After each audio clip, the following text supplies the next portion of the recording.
Hey everyone, Rho here. Before we begin today, if you enjoy this content, please consider dropping a like and subscribe to help this channel grow. I really appreciate all the support, thank you. But on to today. Today we are reviewing Pirates of the Caribbean, The Curse of the Black Pearl. Now, back in the summer of 2003, Disney released what would prove to be the first of the Pirates of the Caribbean franchise, a movie inspired by one of its most iconic Disney park rides, which of course was aptly named the Pirates of the Caribbean. Now, the premise of the movie was a homage to swashbuckling tales of old, following the roguish pirate Captain Jack Sparrow as he attempts to retake his beloved ship the Black Pearl, complemented along the way by a blossoming love story and a curse of Aztec gold.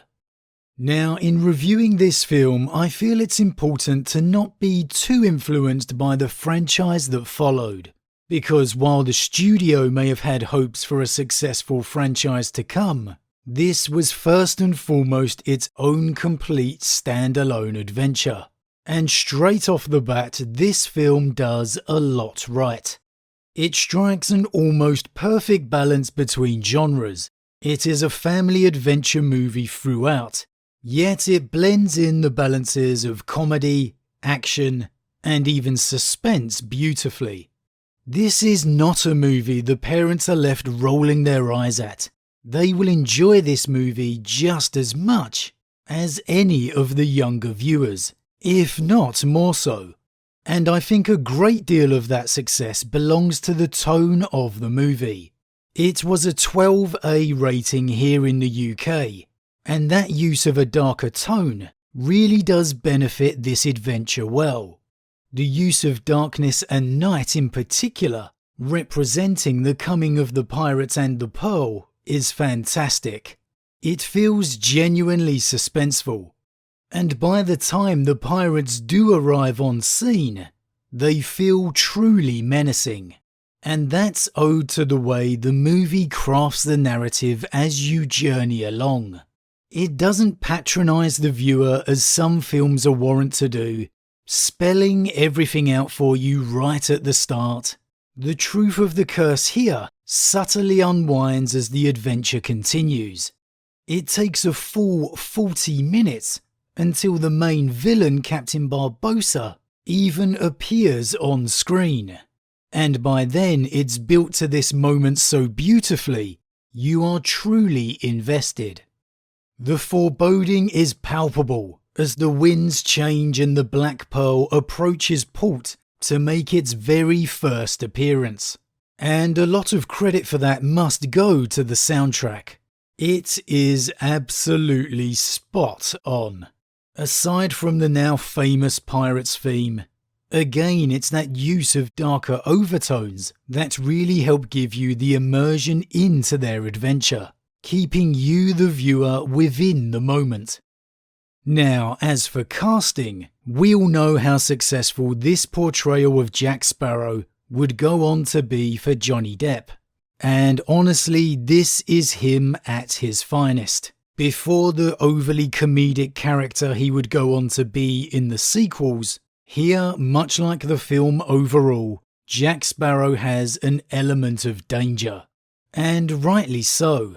I mean, he is a pirate after all. Something as simple as the glint in his eye as he forces Elizabeth to place his weapons back within his belt is all that's needed. Yes, it's a small thing, but it's these small elements that craft the wider character as a whole. Yes, he has the comedic edge, but here it's an edge. It doesn't overwhelm the entire character. This Jack Sparrow is dangerous. This Jack Sparrow outsmarts the Royal Navy to steal the fastest ship in the fleet, not by luck or comedic coincidence, but through his sheer cunning and wits. He is quite possibly the best pirate you've ever seen. Honestly, Sparrow and Depp do carry this entire movie. Though to say this does do a discredit to the rest of the cast, who are easily all perfectly capable within their roles. Orlando Bloom and Keira Knightley early in their careers are perfectly good castings for their roles. Will Turner, the naive, innocent blacksmith, and Elizabeth Swann, the resident damsel in distress with an edge of attitude. However, it's the real supporting roles that are perhaps the true unsung heroes. Jack Davenport as Naval Officer Norrington and Kevin R. McNally as First Mate Gibbs are most definitely unsung stars here, really adding to the film's weight. And of course, I could not give credit to Jeffrey Rush as Captain Barbossa, who is an absolute scene stealer. The voice, the look, the mannerisms, he is a perfect counter to Jack Sparrow, managing himself to toe the line between threatening and comedy just as brilliantly as Johnny Depp. Yes, Johnny Depp gets all the credit for his portrayal as Jack Sparrow, but let's make sure to give the supporting cast their due, and particularly Rush the plaudits he deserves. Now, for all that it does good, The Black Pearl isn't perfect.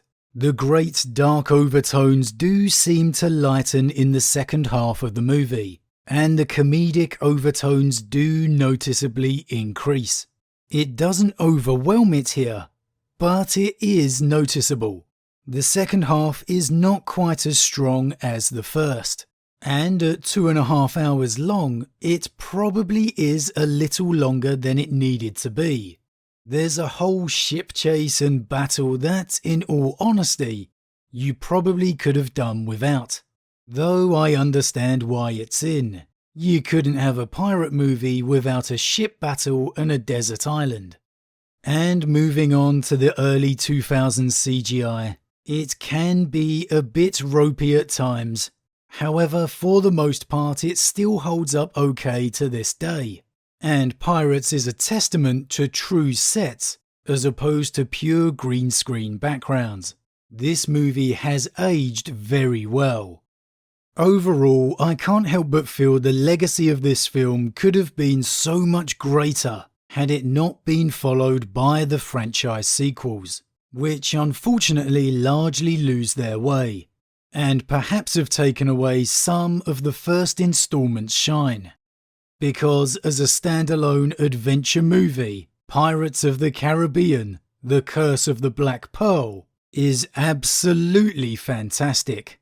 It's well written, well directed, and well acted, accompanied by a standout soundtrack.